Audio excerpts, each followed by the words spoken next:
Slamat Paggy! Mio here. And Keto here to tell you that Solo Leveling has one of the worst anime adaptations we have ever seen. The anime is based on a webcomic and online novel series of the same name, and even if it's far from the greatest comic ever made, it's still far superior to what we get to the anime. Now, we're not here to bash on the anime exclusively. If you like it, you like it. But I want to point out how it fails as an adaptation of the source material. Allow us to explain. What? You don't know what Solo Leveling is? Solo Leveling is an isekai anime. What? You don't know what isekai is? Isekai is a Japanese word that translates to other world. Anime in this genre generally take place in fantasy worlds where a main character, usually a young dude with dark hair, is transported to said fantasy world and takes part in some quest to get stronger or explore or defeat some kind of ambiguous evil. Usually, it utilizes mechanics similar to popular role-playing video games, because the authors are often too lazy to create totally original fantasy worlds and magic systems. Also because people instantly recognize things like upgrading to the next level or defeating slimes. A lot of people like to hate on isekai anime because of how generic they tend to be. Though, there are quite a few exceptional series that people enjoy as well. But back to Solo Leveling. The series is an anime adaptation of a manhwa. What?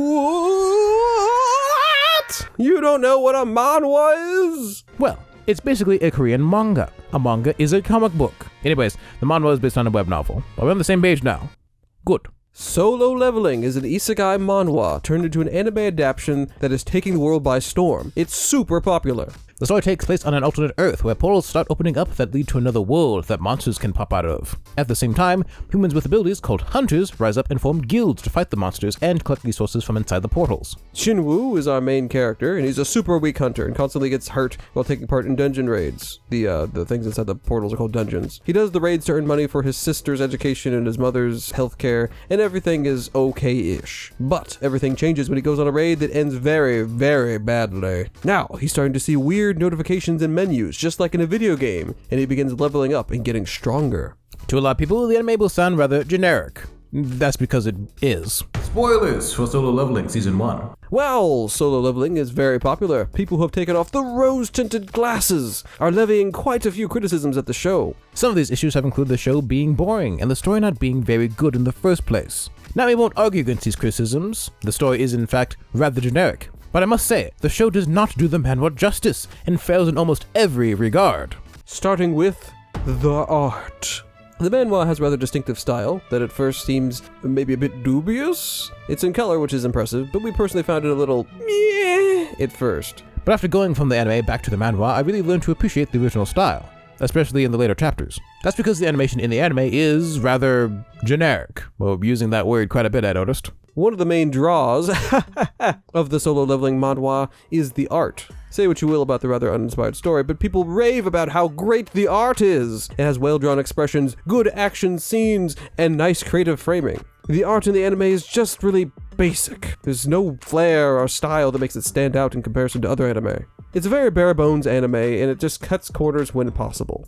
There are clear steps taken by the artists and writers to reduce the budget, sometimes in somewhat odd ways. In the whole false hunter story, where he and a friend are ambushed in a dungeon, instead of having 10 evil hunters there, they just have 8. They had to change the scene where Jinwoo kills them, and the final results were not great. They combined 4 of the deaths into just 2, and it just flows quite strangely.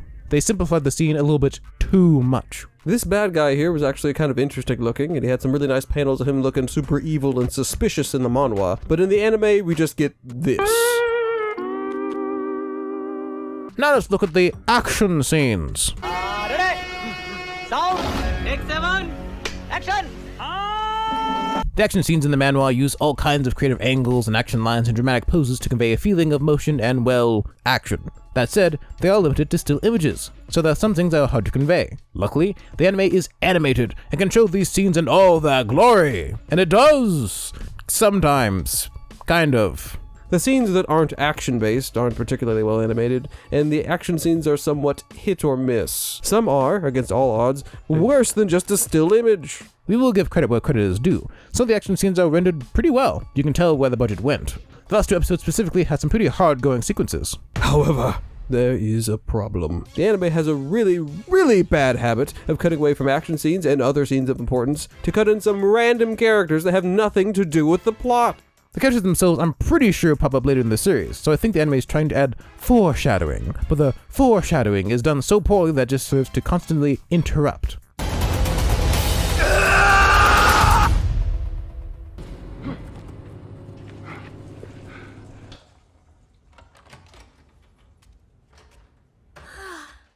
Disappointed! The manhwa sticks tightly to the main character Jinwoo, like mud on a pig, and it rarely cuts away, and it's a lot less frustrating to read. Some of the story moments from the manhwa are told out of order as well in the anime, sometimes in ways that make sense, but usually just makes you question why. But how do they handle the storytelling? Surely the story is more or less the same. Incorrect! It's false. The anime storytelling severely damages the story.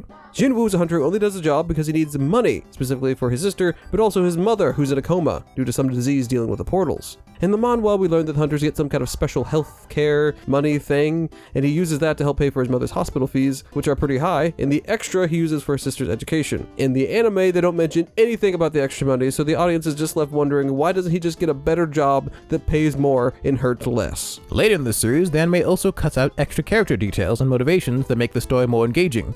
Like when the girlfriend character is so shaken up by what happened in the one dungeon that still affects her when they all meet up again. The anime takes these moments out and replaces them with nothing. Absolutely nothing. I searched and all I found was nothing. But hopefully they didn't change the dialogue and take out the humor. We got you. Despite all the dark elements in the story, the manhwa makes sure to add some humor and levity into the series. There are little bits of funny ha-ha moments that keep the main character from being so serious, thus making him a bit more likable. The humor ranges from extra jokes to over-exaggerated expressions. In the anime, they decided the humor was grossly overrated, and they cut at least 90% of it out.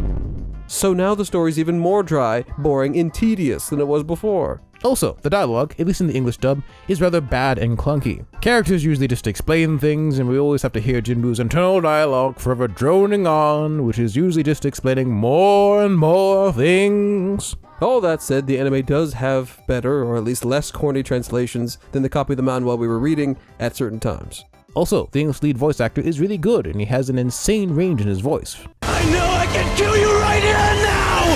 Oh, die!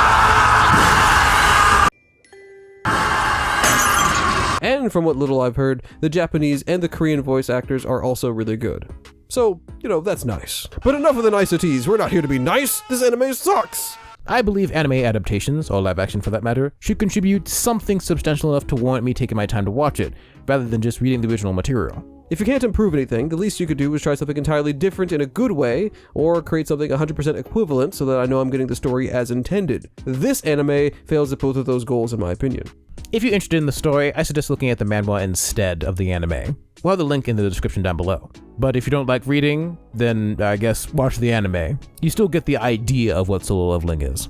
It's not an exclusively terrible anime in and of itself, it's just a really bad adaptation.